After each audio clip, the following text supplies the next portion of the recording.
I think that there's a lot of heart that goes into our industry that people don't recognize. You know, I genuinely care about my employees. Do I want them to come back to work sooner? Obviously.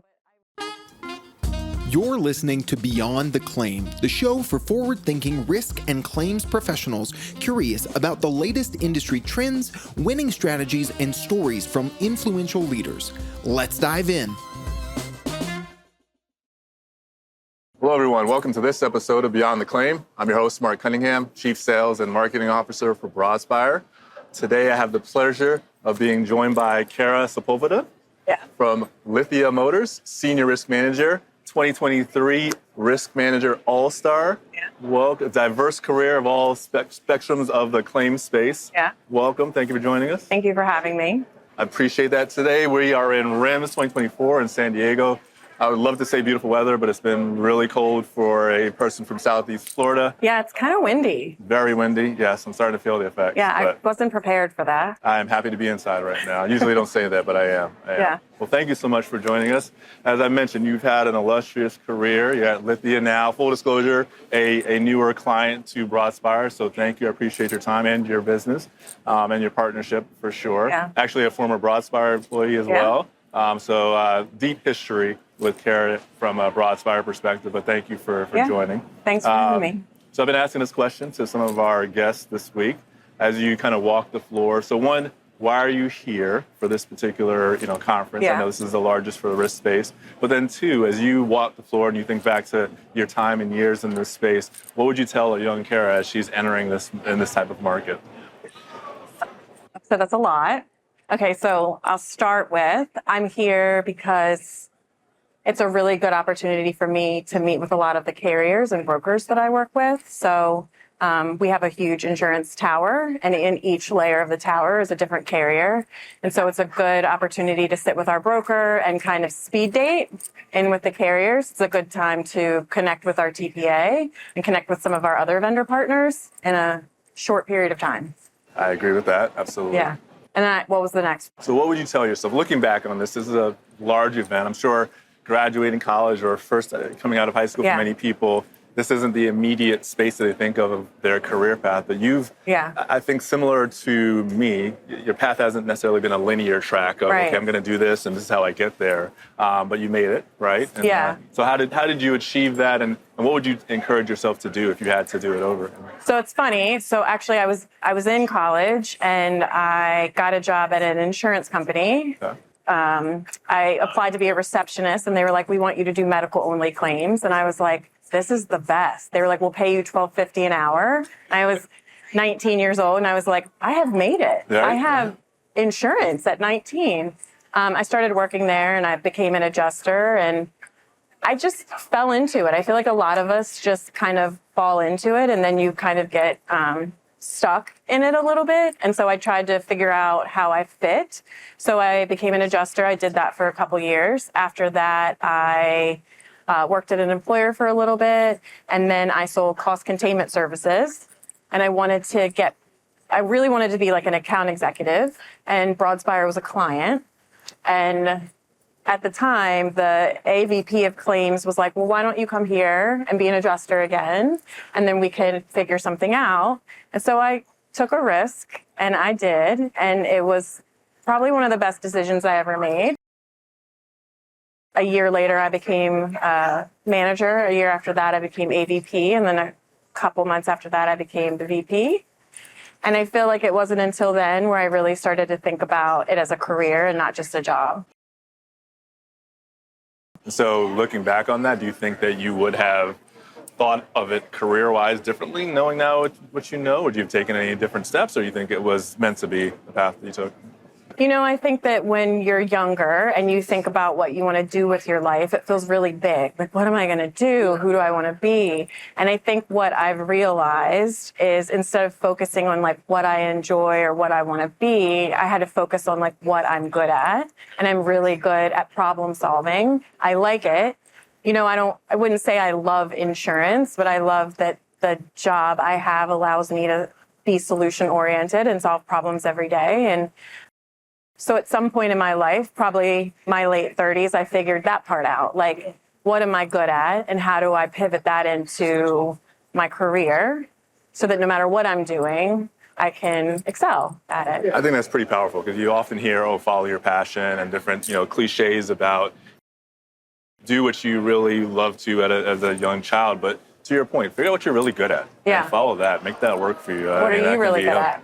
I'm good with people. I'm a natural introvert, but I actually use my extrovert skills in business, and I think that's worked out well. But I think I started to excel when I just figured out how to be my authentic self. Yeah. Instead of trying to follow a mold of what I thought a given position or a given industry looked like or was supposed to act like. Yeah. Once I figured that out, it's been a really healthy and rewarding, career journey. Yeah. And so, I mean, and in fairness, I don't know if you know what you're good at in your 20s or Fair. like what your strength as a person is. I mean, if I had to think back, I probably thought it was different than I do now. So, yeah. So thinking back, and actually even today too, you often hear or think that there are misconceptions about the industry. Maybe that it's, it could be pretty tame, or it's all white collar or blue collar, I should say, in some places. There are a lot of blue suit jackets around here. I mean, yes. It's a sea of blue. That's why I wore mine today. Yeah. Yes, I had to fit in for sure. Yeah. For those of you that can't see Kara's pants, she's not wearing blue. It's more hot pink-ish. Yeah. Okay. Yeah. I couldn't fall. I do have a blue shirt on. Okay, now, there you go.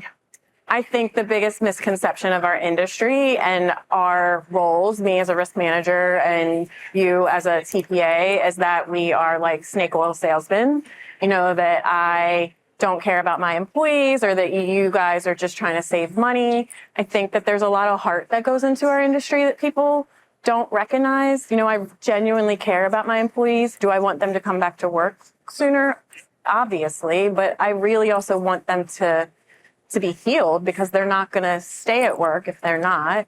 And when I was on the TPA side of things, no one was ever sitting around saying like, no, you can't do that. That's too much money. No one was actually denying claims because of whatever people think about there in the world. Like you'll watch some TikToks about people and their adjusters and they think they're just sitting there like eating a sandwich, telling people no and having like a methodical laugh. Right. Yeah, and it really is not like that. It's governed by state legislation and rules and laws, and we all had licenses and we have to ethically act appropriate. And I think that's the biggest misconception, is that we're here just trying to make money and we actually don't care.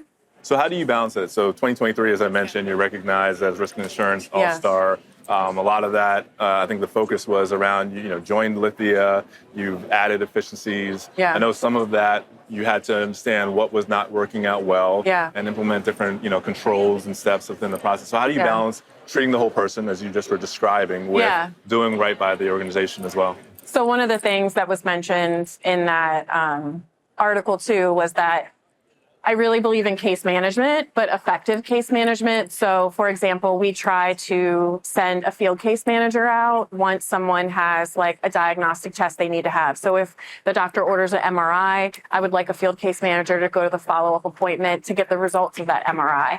Does that help align treatment? Yeah, but it's also going to help that person understand what's happening. If they need to have surgery, what's going on. And I want that person, the case manager, to go as an advocate for Lithia, so that they know that we genuinely care. When you try to put a case manager on 6 months or a year later, you're kind of looking at it thinking, oh, they're trying to like reduce my treatment, or they're trying to do something. And I really just want to get in the forefront of it from a cost mitigation standpoint, but also just ethically caring about them and making sure that they have the right help. So we do 3 visits. So it's like limited field case management. So they'll go to that appointment. If they have surgery, they'll go to the follow-up appointment after the surgery, and maybe one after. And if the employee wants to keep the nurse on, then we let them do that. And if it's not needed anymore, then the nurse doesn't have to be on. But it's really because we just want them to engage in the forefront. So that's some of the things. What's been the response internally outside of the risk space, more of the employee base? Is it recognition of looking at the holistic person? So that's a good question. I don't think, other than that situation with the Risk All-Star, I think people kind of look at me like I have 10 heads when I say that. I think some people are like, that's a good idea. And I think other people are like, that's expensive. I don't think it's expensive if it's just 3 visits and it's upfront.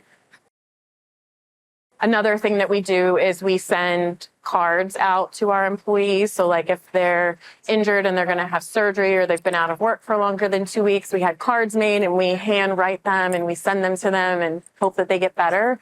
It's really hard, like Lithia in the US, we have 320 dealerships about.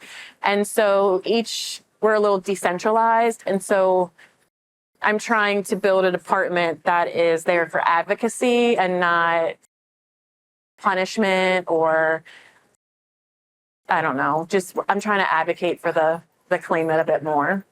And so you mentioned kind of the short-term expense, right? There's some initial reaction, a bit of agito, that may cost too much, but I've got to believe when you do that consistently, you're also preventing that longer tail of, comorbidities or discomfort or whatever it might be that contribute to other costs that could be exorbitant. I mean, is there a recognition of that? Do you find yourself having to quantify that consistently to justify the upfront? No, cost? so I haven't had to quantify it to justify it yet. And honestly, this kind of just started, I want to say around like June of last year. Okay. So now's a good time to kind of take a look back and see how it's really impacted things.